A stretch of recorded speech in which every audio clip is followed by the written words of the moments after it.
Why do so many people believe so many different things, and yet so many don't believe? Is there really some hidden truth that is not apparent to all? Since ancient times, philosophers have spoken of mysterious esoteric truths that could only be grasped by an initiate through secret rituals. Greco-Roman tales speak of journeys to the underworld to meet the gods after crossing a sacred river, leaving behind the mortal body. Popular culture speaks of astral travel, telepathy, and clairvoyance, as well as spirits and disembodied entities. Shamanic rituals involving hallucinogenics promise to deliver ascension to higher planes of existence where spirit guides impart secret wisdom about life and even death. The Tibetan Book of the Dead tells of realms that can be traversed and entities to be surpassed when traveling from one life to the next. Tales of Hindu yogis tell of extraordinary feats achieved through constant practice and dedication, such as teleportation, passing through solid objects, or flying through the air. All of these seem strange to some, while others intuitively resonate with them. Magicians perform feats that approach the impossible, presumably by deceiving their audience. But is there more to it, perhaps? The Bible and other religious books describe miracles performed by God, such as plagues, destruction, secret journeys through time and space, or the appearance of angels. Are these mere superstitions or metaphors devised to convey lessons? Could God really have destroyed the walls of Jericho or the cities of Sodom and Gomorrah? Did he really lift Elijah into heaven on a chariot or make an incredible machine appear to Ezekiel?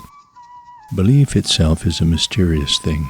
It is said that belief has the power to heal, as when a placebo makes symptoms disappear, or when laying on of hands in prayer, repairing damaged tissues, or eliminating cancerous tumors. Modern Asian practitioners have produced evidence of healing patients without the participation of the subject. Can this be possible? Does a person need to believe something before it is true? Psychological studies have given us the theory of cognitive dissonance, which explains the way a person's brain regulates what that person perceives. In cases where an observed event does not conform to the previous beliefs of the observer, a person's brain can cancel out the event so that the person has no recollection of it. This theory does not explain why so many people through the ages have claimed or have been attributed supernatural powers. Is it possible for someone to achieve supernatural abilities by following such a person or a teaching? By joining a religious group or becoming a disciple? There are many religions that study sacred texts in search of sacred wisdom.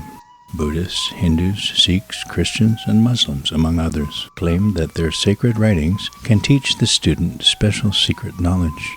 As well, secular texts written by a wide variety of authors offer self-help and clues to understanding reality. Scientific papers endeavor to delve deeper and deeper into the truths governing the universe and human existence. Can one simply take sides on the issue and expect to benefit from a better understanding? You may have been told that if you accept Jesus, you will be saved, or if you accept Muhammad as a prophet, you will enter paradise. Or you may have heard that praying in a certain way would guarantee enlightenment, or that worshiping a certain god would bring you riches. Are these things true?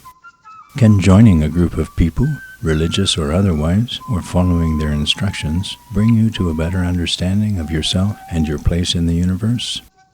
Do we need to be freed from the matrix and learn how it works before we can function within it to our fullest potential, like the science fiction hero Neo? Even if that were true, we wouldn't understand reality by joining a religion or a movement, but by studying it. Only by realizing and applying spiritual truths and principles can we take control of and change our own lives. It is not by blind obedience or memorization that we will develop our spiritual understanding, but by questioning and thinking about spiritual principles. For example, in first century Palestine, a group of Jewish people began to speak of a Messiah, or anointed one, who had been crucified by the Romans and had risen from the grave. These people believed that it was a sign from God, and that this must have been the Son of Man predicted by their prophets. At the time, this was not a problematic thing to accept, that a man had been put on a cross and had overcome death, because these people already believed in a powerful God, able to perform miracles. In a sense, they already possessed magical thinking, and cognitive dissonance did not prevent them from accepting such a thing. And ye shall know the truth, and the truth shall make you free. Once the Roman Paul began preaching to both Jews and Gentiles, things began to get more complicated. There is biblical and historical evidence that Paul was considered an usurper by the Jewish followers of Jesus, maybe even a Roman spy, who was giving people a different version of the story of Jesus. These early Christians, who followed Paul, were often Greek or pagan, and had their own ideas about God and the universe, quite different from those of the Jews. In some cases, there was a fusion of these beliefs into different forms of Christianity, while Paul did his best to make them conform to his vision. Jesus had taught that sin was the cause of people's suffering, and had offered forgiveness as a remedy to heal the blind and the sick. Paul, however, began teaching that Jesus' death was a sacrifice which atoned for their sins.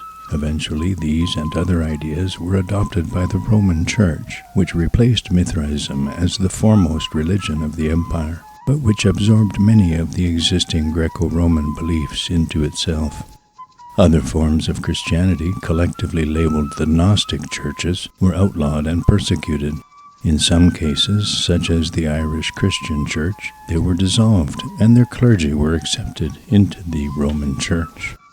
It was the Roman Church that erected the legalistic structure that exists in Christianity today, which made a long list of regulations regarding everything from using medicine to birth control. Even though the Roman Catholic Church has softened its stance somewhat after the Protestant Reformation, many fundamentalist churches still expect their followers to obey the complicated regulations established by the Roman Church. Other legalistic religions, such as Islam, which may have arisen from scattered groups of Gnostics who took refuge in the Arabian Peninsula, provide entirely different sets of regulations governing the lives of their followers.